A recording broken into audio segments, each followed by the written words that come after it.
এক ছিল রাজপুত্র যার নাম সেলিম। চোখে তার আগুন, মনে গভীর স্নেহিম।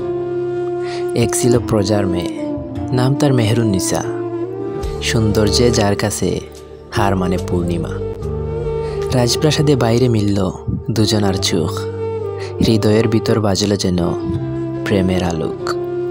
ধীরে ধীরে গড়ে উঠল এক অলিখিত গল্প, যেখানে রাজ্য নয়, প্রেমই ছিল সর্ববলিষ্ঠ।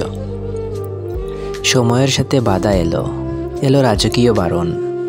রাজপুত্রের প্রেমে উঠল সবাই হাজারো প্রশ্নচারণ। সেলিম তখন রাজপুত্র, বাবার রাজ্যের রাজকুমার। আকবর ছিল সম্রাট, দেশের শক্তিশালী অধিকার। কিন্তু সেলিমের মনে রাজত্ব নয়, প্রেমই ছিল সত্য।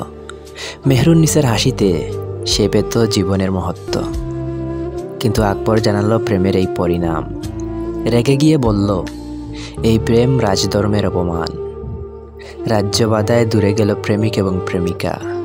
দিন গেল, মাস গেল, সেলিম কেবল লিখে রাখল তারিকা। অবশেষে সময় বদলালো, এলো নতুন এক দিন। আকবরের পর সিংহাসনে বসল রাজপুত্র সেলিম। রাজা হলো সে জাহাঙ্গীর নামে, গর্বে ভরে দেশ। কিন্তু তার মনে একটাই প্রশ্ন, মেহরুন কে আছে বেশ? তবে একদিন সব বাধা হলো দূর।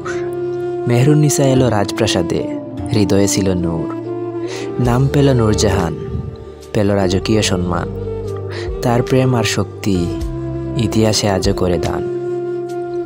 ভিডিও ভালো লাগলে অবশ্যই একটা লাইক এবং একটা কমেন্ট করে পাশে থাকবেন।